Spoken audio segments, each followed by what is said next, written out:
Hello. A tire rolls into the doctor's office, so the doctor asks, "What is the problem?"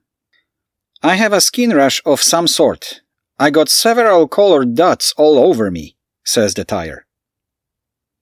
Well, it is not easy to explain what those colored dots mean because there is not much reliable information on the subject. Some explanations don't make sense, and many times they appear on multiple websites on a copy-paste basis. Let's see what we can tell for sure. It is not possible in mass production to manufacture a tire that is perfect when it comes to shape and mass distribution. Same with a rim. Because of those imperfections, we have to balance wheels to minimize vibration on steering and suspension. Some of the tire companies, as well as rim manufacturers, mark where are those imperfections on their products to ease the balancing process. Unfortunately, it looks like there is no one standard for all to follow on this matter. Therefore, we should always check with the producer what code they use.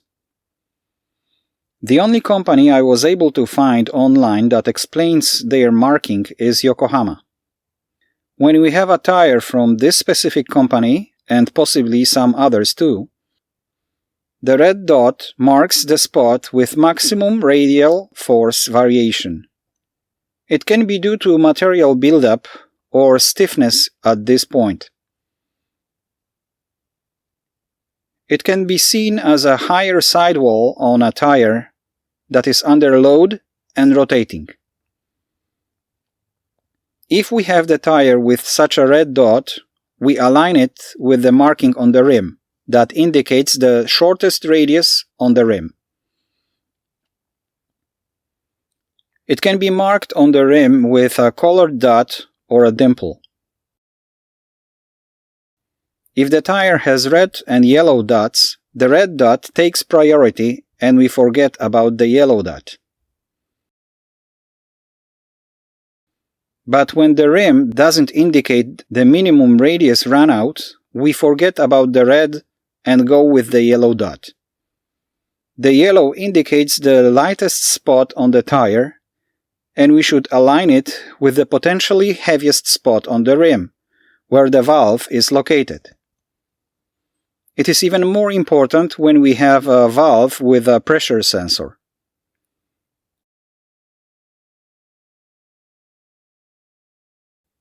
Setting up the tire and rim this way, we will use fewer weights to balance the wheel and distribute mass evenly. Why the red dot is more important than the yellow one? This is the only way we can compensate for irregularities of the rim and tire without shaving off material. The mass distribution we can compensate with weights. So first we care about the irregularities in shape and then about the mass distribution. No marking on the rim? Forget the red dot, align the yellow with the valve and balance it. But I was talking about Yokohama tires here.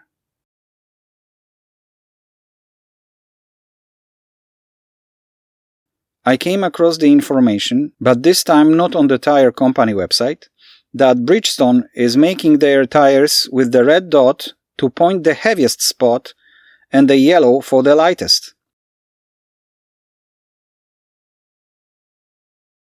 So in this case, you have a choice to align the yellow with the valve or the red opposite to the valve at 180 degrees. You will see instructions on YouTube where somebody sets the red dot with the valve claiming that the red takes priority. This doesn't make sense, or correct me if I'm wrong. In Yokohama tires, the red dot may not relate in any way to the weight of the tire. In Bridgestone, if the information I found is right, indicates the heaviest spot. So why pair the heaviest spot with the valve, potentially the heaviest point on the rim?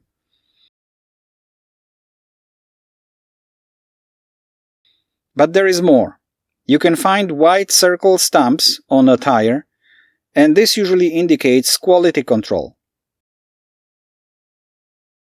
You can find a green dot on your tire, which indicates alignment with the valve. Some tires don't have any dots at all. In any case, by rotating a tire on a rim, we can find a position that will allow us to use fewer weights to balance tire rim assembly. In my previous videos, I show how to mount a tire on a rim and how to balance it statically. Somebody left a comment there that he balances his tires the same way, but he shifts the tire on the rim to find the sweet spot where he uses fewer weights and in some instances no weights at all. I tried it and it works. As you can see, the tire is on the rim, but it is not seated. I can rotate it. It is a brand new tire and it doesn't have any dots. First attempt, I mark the lightest spot and try to compensate it with weights.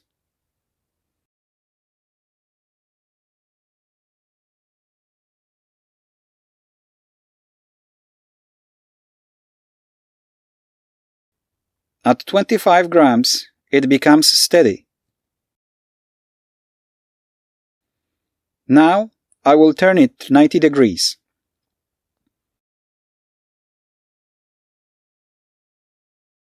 I mark it first to indicate the point where I started relative to the valve. Rotation.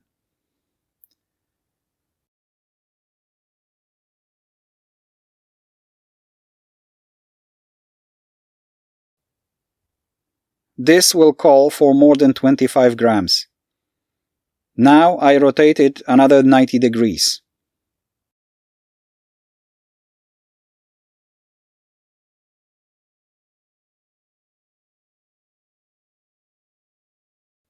Needs more than 25 grams.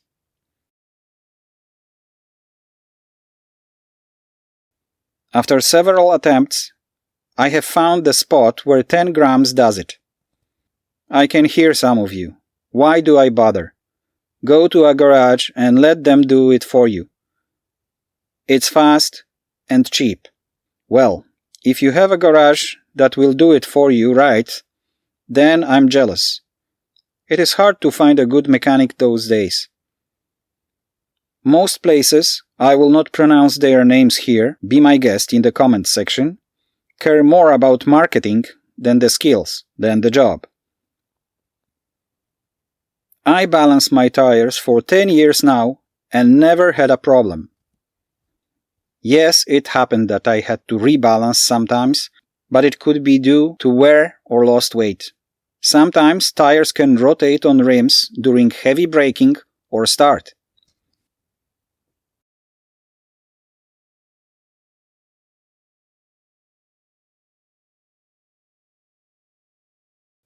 Focus on the center of the wheel. You are getting sleepy. Close your eyes. Relax all muscles. Full relax. When I count to 3, you will wake up full of energy. 1, 2, 5, 7,